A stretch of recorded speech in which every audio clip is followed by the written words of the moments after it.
The deer was gone. Elira pressed 2 fingers into the last hoofprint and felt it, already softening, the edges crumbling beneath fresh powder that the wind kept throwing sideways in sheets. 2 hours. She had tracked this animal for 2 hours through cold so absolute it had stopped being painful somewhere around the second ridge and become simply silence.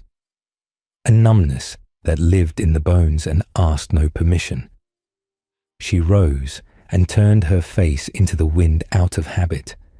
Direction, temperature, what it carried. Tonight it carried one thing: more snow. She needed to go back.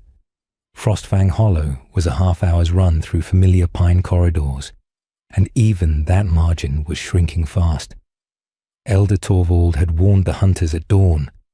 Anyone caught beyond the valley ridge when a blizzard hit stays beyond it. No rescue parties. No second chances. The pack did not waste strength on wolves who made poor decisions. Elira had never made a poor decision in her life. She turned toward camp and stopped. The wind shifted, just for a moment, just a single breath between gusts. And underneath it, so thin and brief she nearly swallowed it whole and kept walking, came a sound. High, desperate, alive. She stood absolutely still. An animal, she told herself. A fox kid, a trapped rabbit, the storm playing tricks on tired ears. Then it came again, and her body moved before her mind had finished constructing arguments. Not toward camp. Down. Into the ravine to the east, where the pines grew so dense the snow barely reached the ground, and the shadows between the trunks looked like held breath. She didn't decide to go. She simply went. Before we continue, please hit the subscribe and like button and tell me which city you're tuning in from. I love to know where this story found you. Now let's dive in. She smelled blood before she saw the trap. Iron. Old iron with rust along the hinge, the kind the lowland hunters set and forgot about when the season turned. She crouched behind a deadfall and scanned the clearing before she entered. Habit, always habit. And then she saw it, caught in the teeth of the trap's lower jaw. One small silver paw. The pup was tiny. Younger than anything had a right to be out here alone. His fur was the color of fresh snowfall in moonlight, almost luminous even in the dark, and he was shaking so violently she could see it from 5 feet away. He had tried to pull free. The blood on the snow told her how long he had been trying. When her shadow fell over him, he lifted his head and attempted a growl. It came out barely louder than a breath. "Oh, little one." She did not reach for him immediately. She crouched and made herself still and let him smell her. Her hands, her cloak, the remnants of pine resin and wood smoke she always carried. His growl faded. His ears, flat against his skull, lifted slightly. Then he did something that undid her completely. He licked her fingers. Just once, weakly, like a question. Elira's chest did something complicated. She knew the law. Every wolf in Frostfang Hollow knew it by heart before they were old enough to hunt. No pup of unknown blood may be brought within pack borders. The rule was not cruelty, or that is what the elders always said. It was caution carved from old war, yet from the memory of shapeshifter spies who had once walked through pack gates disguised as abandoned young, as helpless and pitiful and impossible to refuse as this small creature right here. Compassion was the weapon they had used against the packs once. The elders had made sure it would never work again. Elira pried open the trap. The mechanism was stiff with cold, and she had to brace her knee against the ground and use both hands, and the pup whimpered once, sharp and frightened. And then it released, and she gathered him against her chest before she had consciously chosen to, wrapping her cloak around the both of them, pressing warmth into his shaking body with her hands. He stopped shaking within minutes. He tucked his nose under her chin. His scent reached her then, fully, past the blood and the fear and the iron, and something in the deep animal part of her went very quiet, the way the forest went quiet before something enormous moved through it. His scent was wrong for a stray, wrong for a rogue. It was old, layered in a way that made her think of high stone halls and banners she had never seen, and power that had nothing to do with Frostfang Hollow. She did not understand it. She stood, pulled her cloak tighter around him, and looked once toward camp. Then she began to walk. The blizzard had made up its mind. By the time Elira climbed out of the ravine, the pine corridor she had used as a landmark was barely visible, just a dark suggestion behind walls of moving white. The wind had shifted again, coming now from the northeast, which meant the temperature was still dropping and would keep dropping until well past midnight. She adjusted the pup against her chest and kept moving. He had stopped shivering. That was either a good sign or a very bad one, and she pressed 2 fingers gently against his ribs until she felt it. The small, rapid drumbeat of his heart, fast but steady. Good then. His paw had bled through the edge of her cloak already, a faint rust-coloured bloom against the grey wool. She needed to clean and wrap it properly. She needed warmth and her medicine pouch and the dried moss she kept for deep puncture wounds. She needed to get home. She ran, not recklessly. The ground beneath the snow was uneven, and a twisted ankle out here tonight was a death sentence. But with the efficient, ground-eating stride she had spent years building, the kind that covered distance without announcing itself, the pup made no sound against her chest. Once she glanced down and found him watching her face with eyes that caught what little light the storm allowed and held it, 2 faint coins of silver in the dark. She looked away and kept running. The lights of Frostfang Hollow appeared through the tree line 40 minutes later, torch glow bleeding orange through the snow, the outer wall silhouette familiar and solid and, for the first time in her life, slightly less welcoming than it should have been. She slowed before she reached the gate, stood there a moment with the wind at her back and the pup tucked warm and quiet beneath her cloak, and thought about what she was carrying. Not just the weight of him, the fact of him, an unknown pup, no bloodline she could name, no pack scent she could identify. The law was not subtle on this point. Elder Torvald had read it aloud at her first pack council, and she had been 7 years old, and she had understood it perfectly. What we cannot verify, we cannot protect. What we cannot protect, we cannot keep. She should leave him at the tree line, set him down in the roots of the old sentinel pine, where the wind didn't reach, go inside, come back with food, and...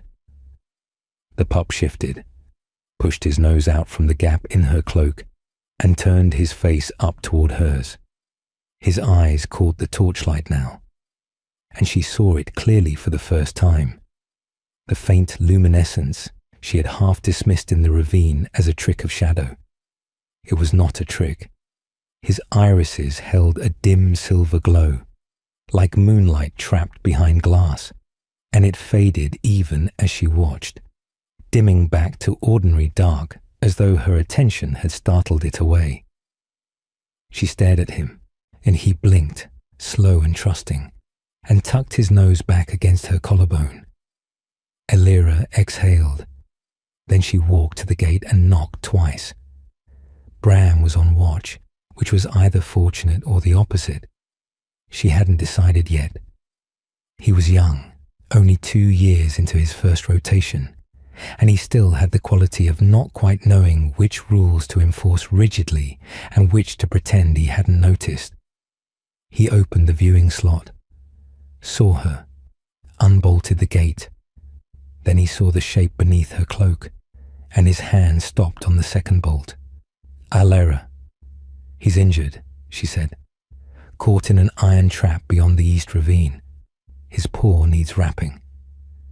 Bram looked at her the way people looked at someone who was saying one thing and meaning something far more complicated. His eyes dropped to the small silver head now visible at the gap in her cloak, then rose back to her face. You know what Elder Torvald will? Yes, she said. A long silence. Snow collected on Bram's shoulders. The torch above the gate hissed in the wind. He slid the second bolt. She walked through without another word, and behind her she heard him close the gate slowly, carefully, like a man who was already deciding he had seen nothing at all tonight. The pack was sleeping. For now, that was enough. She almost made it to morning. By the time Elira had cleaned the pup's paw, packed the wound with dried moss and bound it in linen, and settled him into the wool blanket beside her hearth, the blizzard had quieted to a low moan outside her walls. She had watched him sleep for a while, the way his small chest rose and fell, and the way his silver fur dried into something impossibly soft in the firelight, and allowed herself, briefly, to believe that the hard part was over. Then came the knock. Not Bram's knock.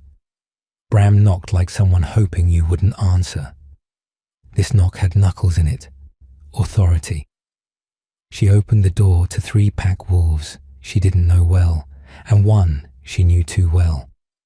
Mira, her nearest neighbor, stood at the back of the group with her arms crossed and her eyes fixed on a point somewhere above Elira's left shoulder. She had the look of someone who had told herself she'd had no choice. The council will see you, the lead wolf said. Now. They were all there. The council hall was the oldest structure in Frostfang Hollow, low-ceilinged, stone-floored, smelling permanently of tallow smoke and old judgments, and 7 elders sat in a crescent behind the long table, and Elder Torvald Greymantle occupied the center seat, the way a mountain occupied a valley, without apology and without the faintest suggestion that it had ever considered being anywhere else. He was a large man, gone grey at the temples, with a hunter's hands and a bureaucrat's eyes, pale and very still, and always slightly ahead of whatever you were saying. Elira stood before the table with the pup in her arms. She had not left him alone. That had been her first decision of the morning, and probably her most telling one. Torvald studied the small silver wolf for a long moment without speaking. Around the hall, pack members lined the walls, more than should have been awake at this hour, which meant word had travelled fast and deliberately. Bram, somewhere near the back, I was studying the ceiling. Set it on the table, Torvald said. His paw is wrapped. I'd rather not. Set it on the table, Elira. She set him down gently. The pup stood on 3 legs, held his bandaged paw off the stone, and looked at the 7 elders with an expression of calm curiosity that seemed to unsettle them more than fear would have. Torvald leaned forward, studied the fur, the build, the eyes. He reached out and the pup allowed it, which Elira noted, because most animals did not allow Torvald Greymantle anything. Unknown bloodline, he said finally. He sat back. No pack scent I recognize. He was alone in the East Ravine, Elira said, caught in an iron trap. He would have been dead by morning. Perhaps, said Elder Voss, a narrow woman on Torvald's left. That was the intended outcome. Murmurs moved through the hall like wind through grass. Rogue spawn, someone said near the wall. Or worse. Voss folded her hands on the table. You are all young enough to have learned the old wars from stories. Some of us learn them differently. Shapeshifter hunters send pups ahead of their parties. Small, helpless, designed to be found, designed to be carried exactly where we are standing now. Her eyes moved to the pup with something that was not quite cruelty, but was close enough to be uncomfortable. One act of compassion, one unlocked gate, one throat cut in the dark. Silence. Elira felt the weight of it, the genuine fear beneath the procedure, the real history behind the law. She had always understood it intellectually. Standing here, she found she still couldn't make herself care. "He's only a child," she said. "We cannot verify that," Torvald said. "Look at him." "We are looking at him?" His voice did not rise. It never did. "That is precisely the problem." He placed both hands flat on the table, and the hall went quieter, in a way that had nothing to do with volume. The law is not a suggestion we revisit when it inconveniences us. No pup of unknown blood may be sheltered within pack borders. Not for a night. Not for an hour. He held her gaze. "You will take the animal beyond the valley before sunrise. Leave him at the base of the northern ridge and return alone." The pup had found his way back to the edge of the table. He was leaning, very slightly, against Elira's arm. She looked down at him. Then she looked back at Torvald. "No," she said. The word landed in the hall like something dropped from a great height. "No." For a moment nobody moved. Then everyone moved at once. Voices breaking across each other, bodies shifting, the careful formality of the council dissolving into something older and less managed. Elira heard her name said in tones she had never heard attached to it before. Traitor was not spoken aloud. It didn't need to be. Torvald raised one hand, and the noise stopped. "You understand what you are saying," he said. "Not a question. I understand exactly what I'm saying." He studied her for a long moment. She had the sense he was not surprised, that somewhere beneath the procedure and the pale, still eyes, he had known since Bram opened that gate how this morning would end. Perhaps he had always known this about her. Perhaps that was why he had never fully trusted her, even when she had given him no reason not to. "Then the pack has no further claim on you," he said, "and you have no further claim on the pack." He said it simply, the way you'd state a fact about weather. The words were not designed to wound. They wounded anyway. "You have until midday to gather what is yours." She packed in silence. Her cabin was small enough that it didn't take long. Medicine pouch, hunting knife, flint, the good wool blanket, dried meat she'd prepared for the deep winter weeks ahead, a spare cloak. She moved through the familiar space with the focused efficiency of someone who understood that falling apart was a thing you did later, in private, when there was no audience and no decision left to make. The pup watched her from the hearth with his bandaged paw tucked beneath him. 3 wolves came to stand outside her door while she packed, as she could hear them through the wall. Not words, just presence, the specific quality of people who have appointed themselves witnesses to make sure the thing gets done. She did not acknowledge them. What she had not anticipated was Senna. Her oldest friend appeared in the doorway when the packing was nearly finished, slight and dark-haired, and wearing the expression of someone in genuine pain, trying very hard to look merely concerned. They had grown up in adjacent cabins, had learned to track together, had sat through the same council lessons, had once spent an entire winter night lost on the eastern ridge, and emerged from it the kind of friends that don't require much maintenance.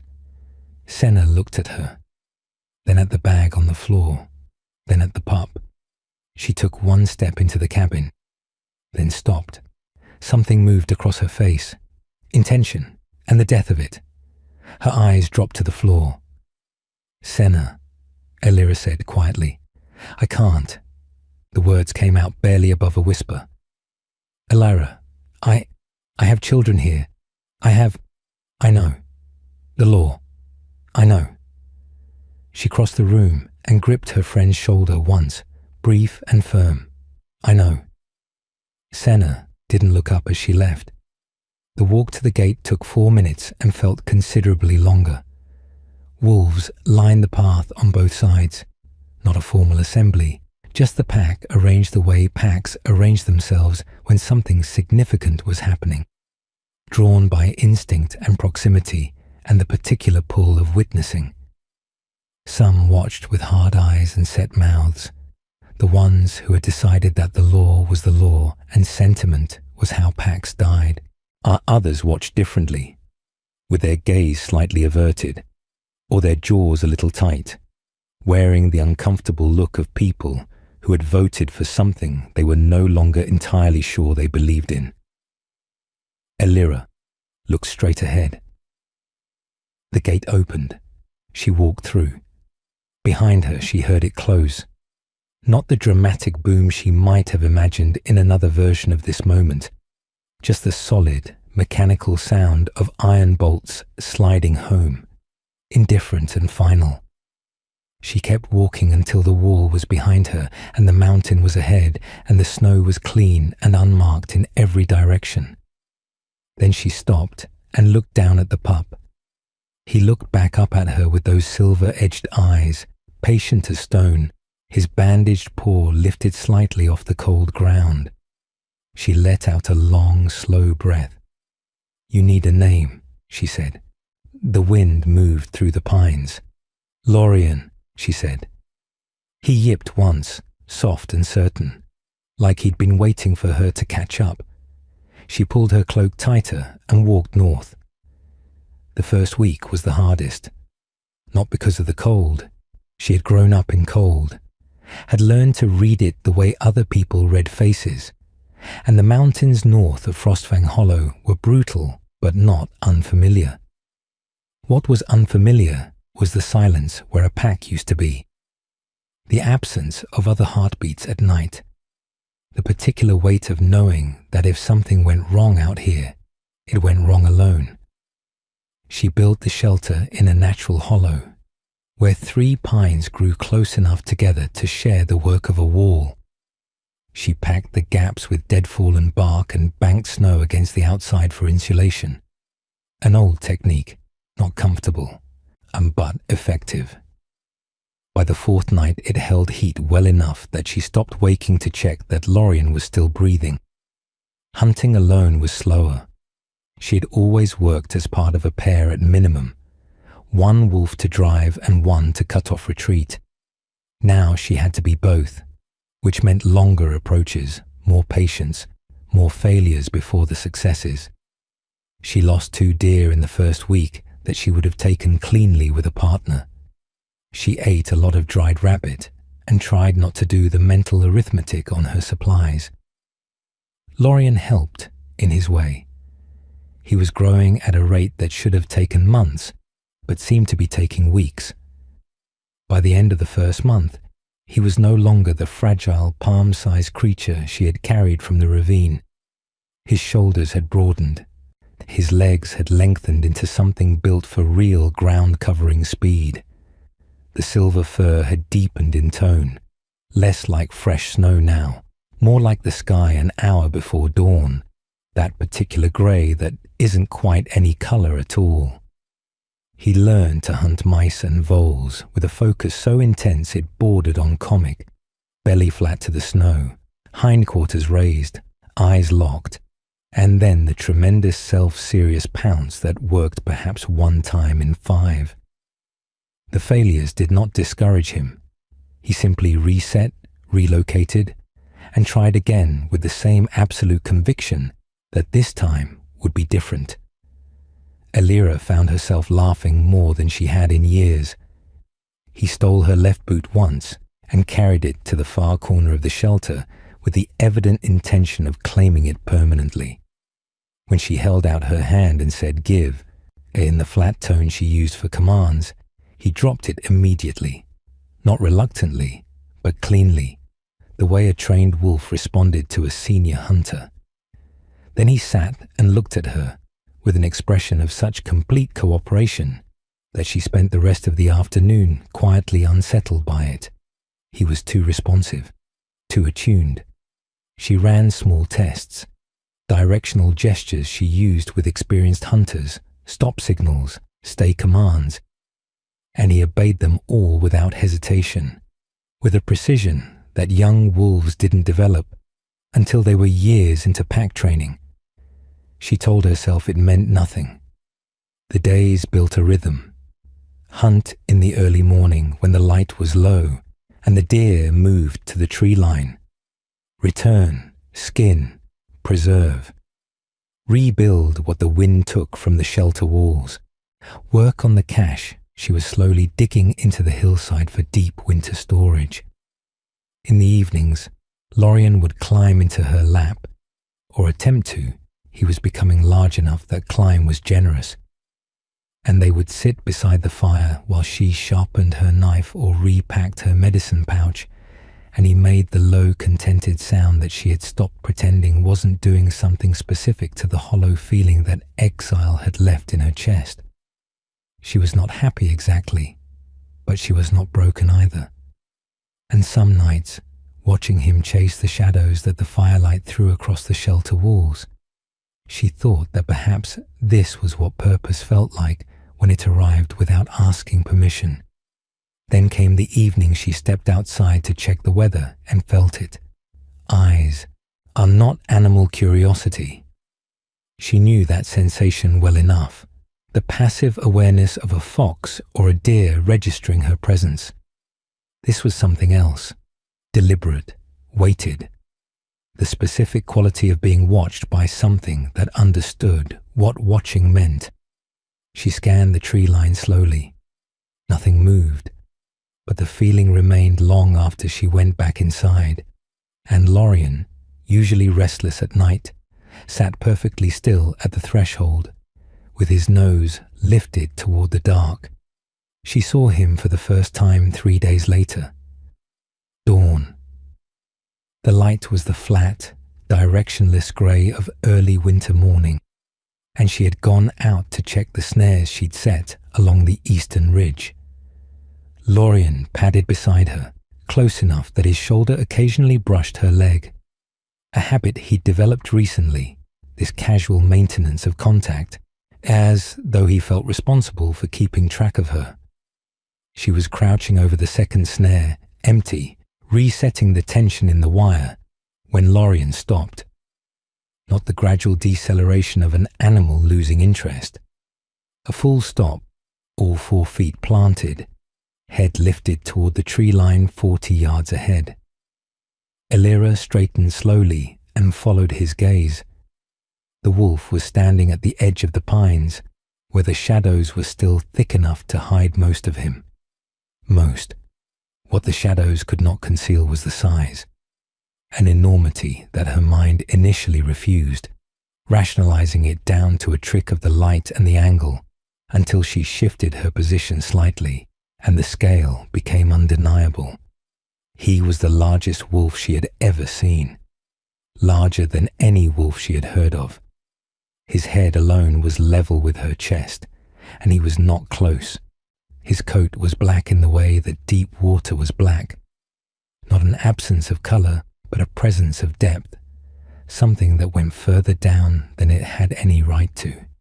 And his eyes, gold, not the pale amber common to mountain wolves, a deep, saturated gold, like firelight held inside glass, and they were fixed on her with an intelligence that made the hair on the back of her neck stand up in a way that had nothing to do with cold. She reached for the knife at her hip without looking away. He didn't move. She took one slow step to the left, putting herself between him and Lorien. The movement was instinct, the same instinct that had crouched over a trapped pup in a ravine before her mind had caught up with her body. Lorien made a small sound behind her, not fear, something closer to the opposite. She kept her eyes on the wolf, and her hand on the knife and waited. He watched her. A minute passed, perhaps two. The wind moved through the pines above them and disturbed nothing below. He stood with the absolute stillness of something that had never once in its life needed to prove itself through movement, and he watched her with those gold eyes, and he did not come closer. Then he turned and walked back into the trees. No threat display, no territory marking.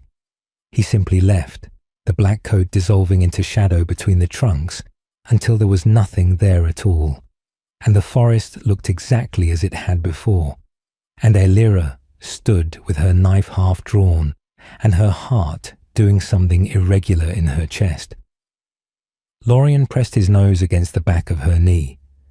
He came back the next morning, same position, same stillness, same gold eyes tracking her movements across the clearing with an attention that felt less like predatory calculation and more like, she didn't have a word for it, study perhaps, assessment, the way you watch something you were trying to understand. She did not reach for her knife the second time. She still watched him back, just as carefully, and she still kept herself between him and Lorien. But the specific quality of her alertness shifted. Less the tension before a fight, more the tension before a conversation.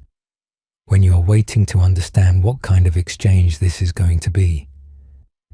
He came the third morning, and the fourth, and by the fifth she had begun to notice the pattern. He appeared at dawn. He stayed for somewhere between 10 and 20 minutes. He never approached. He never threatened. And he was always watching Lorien. What she couldn't reconcile was Lorien's reaction. The pup was not afraid. That alone was strange. Lorien was sensible about genuine threats, would tuck close to her side when unfamiliar wolves passed within scenting distance of their territory.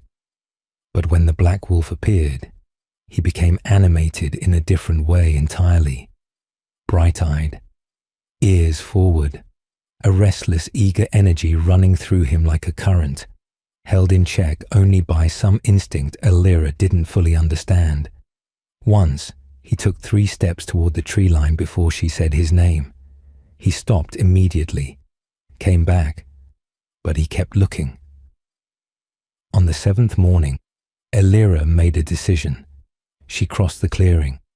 Steady pace, no threat display, eye knife sheathed.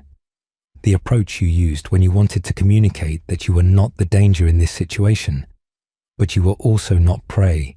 20 yards, 15. The gold eyes tracked her without alarm. 10 yards. The black wolf held her gaze for one long, unreadable moment. Then he turned and walked into the forest and was gone. Elira stood at the tree line alone. Behind her, Lorien made a sound she had never heard from him before, low and resonant, too large for his chest, older than anything a pup his age should have been producing. Almost like a name. 300 miles south, a king was losing his patience. The war room of Moonspire Citadel occupied the entire top floor of the fortress's eastern tower, and on a clear day you could see 4 mountain ranges from its windows. Tonight, the windows were dark, and the maps on the long table had been there so many days their edges were beginning to curl. And High Alpha Kayla Varin had not slept in any meaningful way since the 3rd morning after his son disappeared.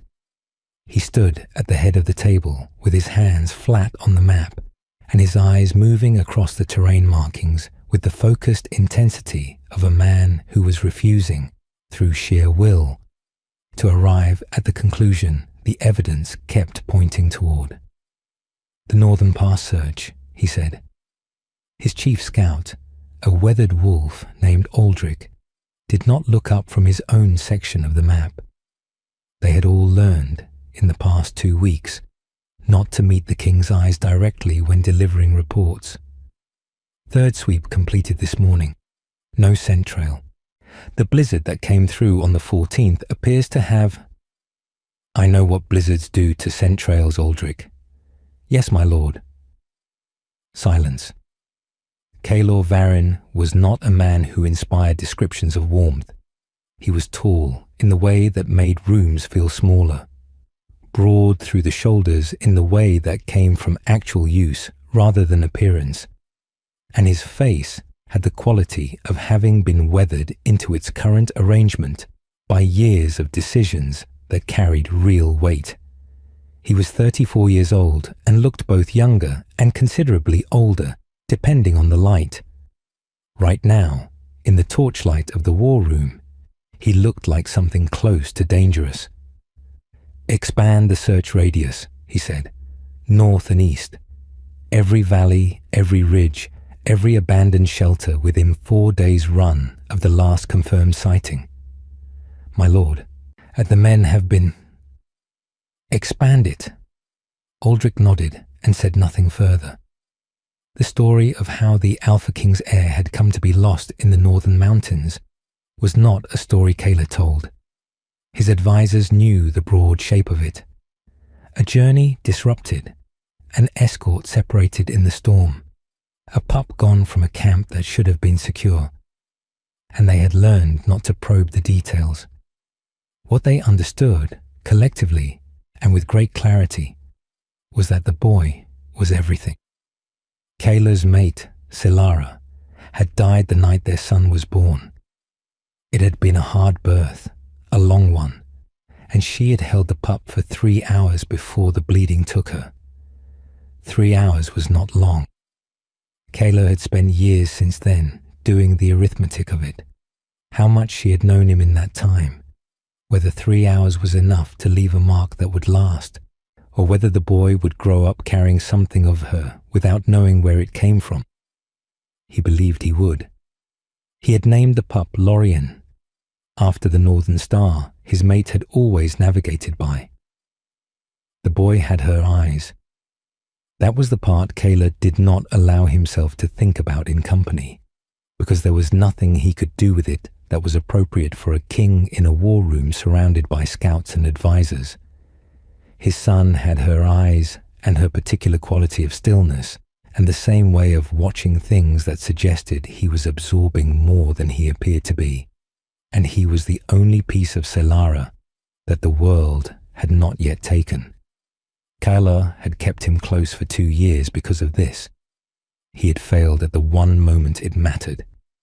Find him, he said to the empty room, long after the scouts had filed out. 6 days north, while Lyra was becoming concerned. Lorien, her Lorien, the silver pup she had carried from a ravine in a blizzard, was no longer small by any reasonable definition. In 2 months, he had grown to the size of a full-grown wolf, his shoulders reaching her hip, his paws leaving impressions in the snow that she could fit both her hands inside. His strength was disproportionate even to his size. She had watched him move a fallen pine that had blocked the path to her snares, shouldering it aside with the focused ease of something that didn't fully understand why the task should be difficult. She told herself it was a northern breed, an unusual lineage. She was running out of ways to believe that.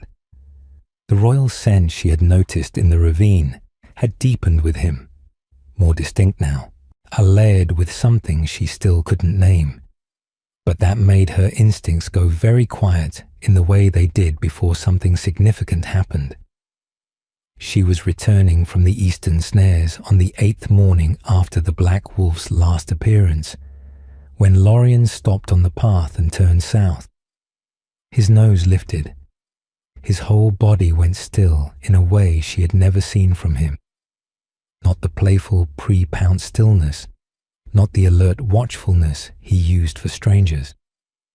Something older, something that recognized what it was sensing. In the valley below, between the tree line and the frozen river, 3 wolves were moving fast through the snow, tracking north, toward her cabin. She didn't sleep. She had sent Lorien inside at dusk, and barred the cabin door, and sat with her back against the wall and her knife across her knees, and listened to the forest the way her father had taught her. Not for sounds, but for the absence of them. The owls went quiet first, around the second hour of full dark, then the foxes, then the small shuffling movements of the animals that lived in the deadfall along the northern edge of the clearing. Silence, complete and deliberate, pressed against the cabin walls. Then the growl, low and coordinated, not one wolf but several, spread across different positions, which meant they had taken the time to surround the clearing before announcing themselves. Professionals then, not scouts, hunters. She was on her feet before the second growl finished. Lorien stood at the door, in the fur along his spine raised in a ridge, his body filling more of the doorway than it had any right to. She put her hand on his flank, steady, and he held, trembling with the effort of it. She lifted the bar and opened the door. There were 5 of them. They stood at the clearing's edge in a loose arc, human form, wearing the deep charcoal travelling cloaks of Moonspire's Royal Guard. The torches 2 of them carried threw orange light across the snow and made the shadows between the pines jump and shift. The lead hunter was a woman, tall, sharp-featured, with a particular economy of movement that came from years of tracking things that didn't want to be found. She looked at Elira. Then her eyes moved to Lorien, standing at Elira's side. "We are searching for the Alpha Heir," she said. Her voice carried the flat, a careful neutrality of someone who had rehearsed this conversation for many versions of how it might go. A silver wolf pup, approximately 2 months. She stopped. Lorien had stepped forward into the torchlight. The hunter's carefully maintained neutrality lasted perhaps 2 more seconds. Then it didn't. She went pale in a way that had nothing to do with cold, and the hunter to her left made a sound that was not quite a word, and the one holding the right torch took an involuntary step backward. They could smell him. Elira watched the recognition move through them like a current, the scent hitting first, then the colouring, then the eyes, and the accumulated weight of all 3 arriving at a conclusion that clearly none of them had genuinely expected to reach tonight. "That's," the left hunter started. "Ah, yes," the lead hunter said quietly. The 5 of them looked at Elira with an expression she couldn't immediately classify. Not hostility, something more complicated. The look of people rapidly recalculating everything they thought they understood about the situation they had walked into. She was still working out what to say when the tree line exploded. He came from the north, where the pines were thickest, where she had never once seen the black wolf emerge before. He cleared the distance between the forest and the clearing in 3 strides that barely seemed to touch the ground, and the 5 hunters scattered without a word, not fleeing, but moving aside, with the automatic deference of people whose bodies understood the hierarchy before their minds caught up. The black wolf landed in the center of the clearing, and the snow compressed under him like the ground itself was making room. Then he shifted. It was not the slow, agonized transformation she had heard described in old stories. It was fast and total. Black fur receding, massive frame restructuring, the wolf becoming something else between one breath and the next. The torchlight caught the transition, and she saw it clearly, all of it, and still her mind spent a full second refusing the evidence. The man who stood in the clearing was tall, dark-haired, dressed in the travelling clothes of someone who had been in wolf form for long enough that formality had stopped being practical. His face was angular and weathered, and wore an expression that made every other expression she had ever seen on a person look uncomplicated. His eyes were gold. She had last seen them 40 yards away, at the tree line, patient and watching. He dropped to one knee in the snow. "My son," he said. The sound that came out of Lorien was the same resonant, ancient thing she had heard once before. The sound too large for his chest, the sound like a name. He crossed the clearing in 4 bounds and hit the man's chest hard enough to stagger him. And Kayla Varin, the Alpha King, the massive black wolf had been the Alpha King, caught him and held him with both arms and pressed his face into the silver fur and stayed there. The 5 hunters knelt simultaneously.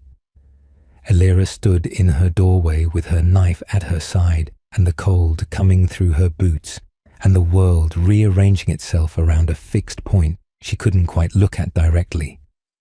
The pup she had pulled from the trap, the pup who had stolen her boot and chased snowflakes and licked her hand in a ravine in a blizzard, was the heir to the throne of Moonspire. Eventually, Kayla lifted his head. He looked at her across the clearing with those gold eyes, and she made herself hold the gaze because the alternative was looking away, and she was not going to look away. He stood. One hand remained on Lorien's head. "You pulled him from an iron trap," he said. "You carried him through a blizzard. You gave up your pack, your home." He paused, and something moved across his face that the torchlight wasn't bright enough to fully illuminate. "You kept him alive and safe for 2 months in the northern wilderness, alone." She said nothing. "You saved the royal bloodline," he said, "when every law you lived under told you not to." The clearing was very quiet. Kayla Varin looked at her for a long moment, and then he said the thing that stunned even his own hunters into stillness. "You will never be unprotected again. That is not a courtesy." His voice carried the particular quality of a man who did not make many promises and had never once broken one. "That is a debt, and I pay my debts." Lorien pressed his nose against the king's hand and looked across at Elira. His silver eyes caught the torchlight and held it. They reached Frostfang Hollow on the 3rd day. Kyler had not announced himself in advance. That, Elira understood, was intentional. He rode in wolf form for most of the journey. She had learned, in those 3 days of travel, that he did this when he was thinking, when the human shape felt too small for whatever was moving through him. His hunters flanked them at a respectful distance. Lorien moved between Elira and the king with the satisfied air of something that had always known this arrangement was inevitable and was simply pleased that everyone else had caught up. She had not yet decided what to do with any of it. The gates of Frostfang Hollow opened before they reached them. Word had travelled faster than the party, apparently. Someone on the outer watch had recognized the royal guard markings, and the news had moved through the pack in the way news always moved through small, frightened communities, instantly and with significant embellishment. By the time Carlos shifted back to human form at the pack's entrance, the entire Elder Council was already assembled in the yard. Torvald stood at the front. He looked at the king, and then at Elira, standing at the king's right side, then at Lorien pressing his shoulder against her leg. Something happened to his face that she had never seen there before. It took her a moment to identify it. It was fear. Carlo did not raise his voice once during the confrontation. He didn't need to. He stood in the center of the council yard with Lorien visible beside him and laid out the sequence of events in the flat, precise tone of a man who had spent the journey composing exactly this accounting and was delivering it now with the care it deserved. The pup found in the trap, the exile of the wolf who had saved him, the 2 months his heir had spent in the northern wilderness, kept alive by the compassion of a woman this council had cast out into a blizzard. The elders stood in a crescent before him and went collectively, "I'm very still." She broke our law, Torvald said. It came out with considerably less conviction than the same words had carried 3 months ago in the council hall. Yes, Kaylor said, and my son is alive because of it. He let that sit for a moment. Your law would have left the future Alpha King to die in an iron trap. Nobody spoke. The law was written to protect this pack, he continued. You used it to protect your fear. He looked at each elder in turn, unhurried. Those are not the same thing, and you know it. You have always known it. The judgment he delivered was precise and without theatre. The Elder Council was stripped of its authority to rule on matters of exile, effective immediately. Those decisions would require Moonspire confirmation going forward. Torvald himself was removed from his position as head elder. The pack's charter would be reviewed. It was not, Elira thought, the destruction of Frostfang Hollow. It was something more considered than that. It was correction. She stood and watched it happen and felt less than she had expected to feel. The anger she had carried north through the snow 3 months ago had apparently spent itself somewhere in the wilderness, burned through by the more immediate requirements of survival and the strange, uncomplicated satisfaction of a life that had become, against all reasonable expectation, her own. Kaylor made the offer that evening. They sat in the pack's meeting hall, just the two of them, Lorien spread across both their feet with the boneless contentment of an animal who had decided this was permanent. And he described the position plainly. Royal Protector to the Alpha Heir, a residence at Moonspire. Work she was suited for, he said, with the directness she had come to expect from him in 3 days of travel. You've already been doing the job, he said. I'm proposing to make it official. And Lorien, she asked. They both looked down. Lorien had his chin on her knee and was looking up at her with the expression he deployed when he wanted something and was reasonably confident he was going to get it. Kaylor's mouth did something brief that she was beginning to recognize as the closest he came to a smile. He refuses to leave your side. I've accepted this. She looked at the pup, who was no longer a pup. The future king of Moonspire, the heir to an ancient throne. The creature who had once stolen her left boot and considered it a reasonable decision. All right, she said. Years later, and when Lorien stood at his full height and cast a shadow that made grown wolves step aside, he would still tell the story. Not in formal halls or royal addresses, in smaller moments, around fires, in the quiet after hunts, to the young wolves who hadn't yet learned to distinguish between strength and hardness. He would tell them about the blizzard and the trap, and the woman who had stopped walking toward safety and turned toward a sound instead, about the pack that called mercy weakness, about the wilderness winter that had been, despite everything, the truest home he had ever known. And he always ended it the same way, in the same words, because some truths wore better plain. Fear builds walls, he would say. Mercy builds kingdoms. And the strongest thing a wolf can choose is to remain gentle in a world that rewards neither. If you enjoyed the story, don't forget to hit the like button and subscribe.